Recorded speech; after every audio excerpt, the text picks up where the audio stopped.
Welcome to a new episode from English Plus Podcast. Today's episode is about grammar, and we will focus on a very important and a very common thing you need when you want to talk about certainty. How certain are you? And how does that make any difference when you want to use modal verbs? Well, it makes a lot of difference. Some modal verbs refer to 95% sure, some modal verbs refer to 50% sure. Of course, all the percentages I'm going to give you in this episode are going to be approximate. But the important thing is we're going to talk about degrees of certainty and the modal verbs we can use when we want to express different degrees of certainty. So without further ado, let's start. Let's answer a very simple question. John didn't come to class, and somebody's asking, why isn't John in class? Now, the first obvious thing is when we know why John isn't in class. We know that he is sick. If you know, that means 100% sure. And here we're not talking about degrees of certainty at all. We know. When you know something, you don't have to use any modal verb. You just say he is sick. No modal verbs are needed. And it is actually important to use something like verb to be here because you want to tell the other person that you're not making a guess here. You're telling the other person what you actually know. So it's 100% sure, and that means you know he is sick. But the important thing about our episode today is to learn how to express the degrees of certainty. When you don't know, but you're almost sure, you know that he is probably sick. So it's something like 95% sure. Which modal verb can you use to express that? You can say he must be sick. Must expresses a strong degree of certainty, but it is still less than 100%. Because remember, you don't know. Even when you use must, you're kind of saying probably John is sick. I have evidence to make me believe that he is sick. That is my logical conclusion, but I don't know for certain. I'm leaving this 5% because I am not certain. That's why I use he must be sick. And remember, we're talking about present time, right? Now, as we go along this episode, we will talk about the past time and the future time. But for now, let's stick to the present time. What if you're not that sure? What if you're trying to say, well, maybe, possibly, John is sick? I'm only making a guess. I can think of other possibilities, but this is one of them. He may be sick. He might be sick. He could be sick. If you're kind of like 50-50, you're 50% sure or even less, you can use may, might, or could. So here you can say he may be sick, he might be sick, or he could be sick. And here I want you to notice that when we say he may be sick, we're talking about two words here, may and be, because these are two verbs. One is a modal verb, the other verb is the main verb. But we can use may be as one word, and we use it at the beginning. For example, we can say, maybe he is sick. If you use maybe this way, this is an adverb, and that's why it is one word. So let me just recap degrees of certainty in the present time. If you know for sure, you don't use any modal verb, you just say he is sick. If you are 95% sure, you say he must be sick. If you're 50% sure or even less, you can use may, might, or could. You can say he may be sick, he might be sick, or he could be sick. So that is about degrees of certainty in the present time. But what about if we want to talk about it in negative? Does it make any difference? It should be as simple as just put must in the negative form, may, might, and could in the negative form, right? It should be as simple as that. And it is kind of like that, but it doesn't work with all the modal verbs. So we have to go through them again. For example, could is 50% sure or less if we use it in affirmative. But if you use it in negative, it's like 99% sure. He couldn't be sick. So to make sure we know the differences, let's talk about degrees of certainty in the present time, but this time in negative. Well, let's talk this time about Sam. And let's say if he is or he is not hungry. What if you say Sam isn't hungry? What is the degree of certainty here? Well, obviously, you're talking about something that you're 100% sure of. When you say Sam isn't hungry, you're not making any kind of speculation or you're not guessing. You're saying what you know. So remember, when you know, you don't use any of the modal verbs that we talked about or the ones that we will talk about. Those are only used for degrees of certainty. If you are not 100% sure, if you are 100% sure, you don't use any modal verb. You just use verb to be, for example. You say, Sam isn't hungry. But, of course, that's not what we're here for. We're here to learn about degrees of certainty, and we will focus now on present time negative. What if you are 99% sure? What if you believe that there is no possibility that Sam is hungry, but you're still not 100% sure? You still don't know, but you're pretty sure that he is not hungry. When you want to express an idea like this, you can use could not or cannot.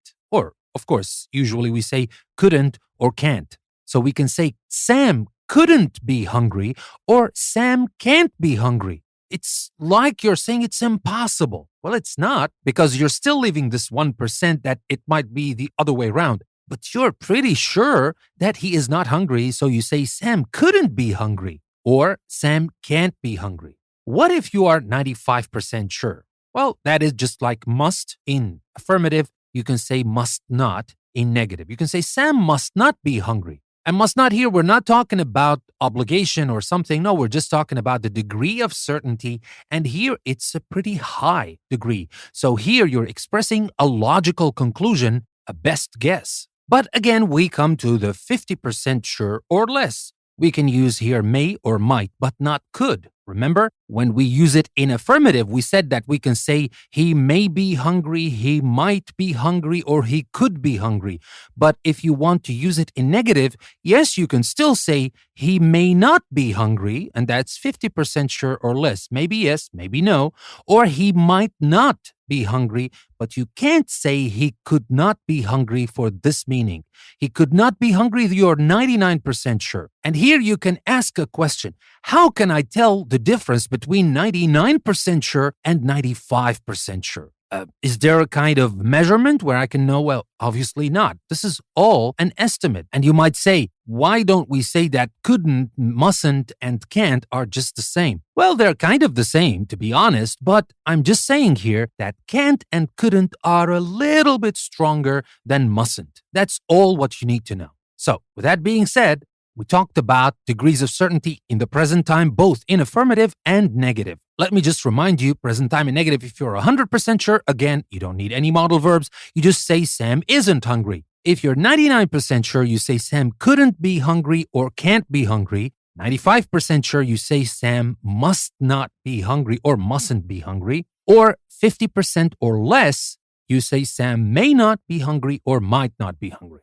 So now let's move on to talk about degrees of certainty in the past. But before we do that, let me remind you that you can find the transcript of this episode on our website, EnglishPlusPodcast.com. You can find the link in the description. Take the link. When you go there, you will find a lot of extra activities. And here, maybe I should say, because I got feedback the other day, and they were complaining that they could not find interactive activities in this specific link that I told them about. Well, actually, we don't put interactive activities for every single episode. We put interactive activities mainly for word power episodes. We add PDF downloadable worksheets for some episodes. We have transcripts for all of the episodes. So just to make things clear, we have extra activities, interactive activities, PDF downloadable worksheets, and transcripts, but not all of them with every single episode. With some episodes, we add interactive activities. With some other episodes, we add PDF downloadable worksheets. With some episodes, we have all of these together. But the thing for sure that with every single episode, we create a custom post on our website, EnglishPlusPodcast.com, and you can find the link that will take you to this custom post in the description of the episode. You will find extra stuff that will help you improve your English. It depends on the episode type, basically. Now, before we continue to talk about degrees of certainty in the past and the future, let me also tell you that you can become a patron of English Plus Podcast. That will help us a lot to create more content and reach more people. And we have great things coming to our patrons. We are creating premium lessons, interactive videos, and a lot of great stuff, which I will be talking about in more detail in the episodes to come. But if you become our patrons on Patreon, you will support us, and that's a great thing. But you will also get great premium content that will help you improve your English. So that being said, let me move back and talk about degrees of certainty in the past time and in the future. So we talked about degrees of certainty in the present, both affirmative and negative. How about degrees of certainty in the past. Now, what if I want to talk about Mary this time and she wasn't in class? And here, again, if you know for sure, if you know, and that's not a guess. If you know, you just use was, which is the past of verb to be. She was sick. You know it. When you say she was sick, there is no speculation. There is no guessing. It is the fact. You know it. So she was sick. But what if you don't know, but you're making a logical conclusion? Because, you saw Mary yesterday and found out that she was sick, and you assume that this is the reason why she was absent. You can't think of any other good reason. What modal verb do you use? You can say she must have been sick. Not she must be, she must have been sick. So must is used again if you are 95% sure. Because, you have some facts, but you don't know for sure. You don't know it. You are making a guess, but you're pretty sure of that guess. So you say must have been. That's the past, right? It's not must be, because that would be present. Must have been sick. What about if you want to express 50% sure or less? Well, it's the same like the present. You use may, might, or could. But again, not may be or might be or could be. You have to use this form, have been, after the modal verb. When you use have and past participle after the modal verb, that means you're talking about it in the past. So you say she may have been sick, she might have been sick, or she could have been sick. Now, sometimes you might not hear the have part because people might say she could have been sick, could have, or might have, or may have. So they kind of make it short, especially in pronunciation. Even if you don't usually use contractions in writing, sometimes in speaking, people say that she could have been sick. So when you hear she could have been sick, that means she could have been sick. It's still correct. And you can say it this way if you can, no problem. She could have been sick. She might have been sick. Or she may have been sick. May have. You see, it's may have been sick. I'm just saying have as may have been sick. All right? So people say that. If you hear that, that's still correct. They're not making mistakes. They're saying it right. She may have been sick. She might have been sick. She could have been sick. All right. So what about the negative? Is it the same like the present, that especially when it comes to could? Could here is 50% or less in affirmative. What about negative? Well, it's also the same. Could not is 99% sure. So if we want to ask the same question again, why didn't Sam eat? Of course, we talked about Sam in the present. We said he is not hungry. If you know it in the past, you say Sam was not hungry. That means you know it. The speaker is sure because the speaker knows this is a fact.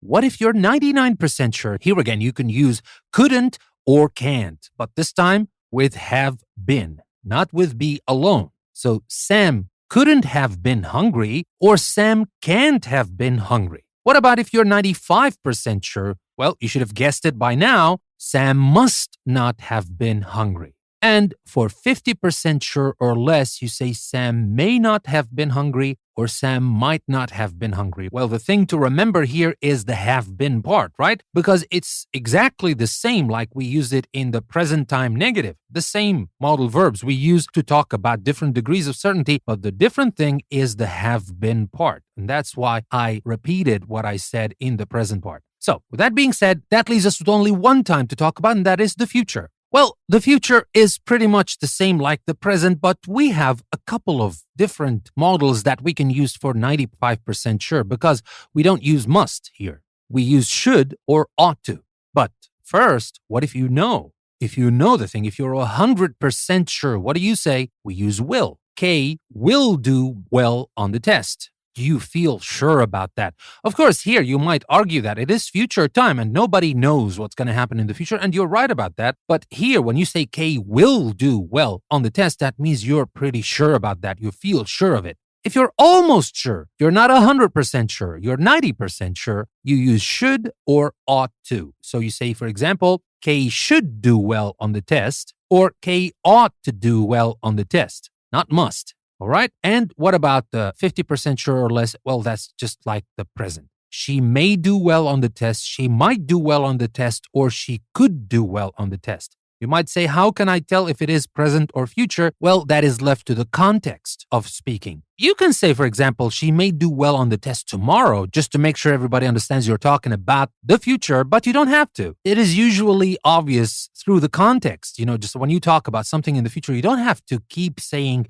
tomorrow or next week or whatever. People will understand. But the thing is, for 50% sure or less, you can use the same modal verbs, may, might, and could, with the zero form. So you say she may do well, she might do well, or she could do well. With that being said, that'll be all to talk about degrees of certainty, the different modal verbs we use to talk about degrees of certainty. We talked about degrees of certainty in the present time, both affirmative and negative. We talked about degrees of certainty in the past time, also in affirmative and negative.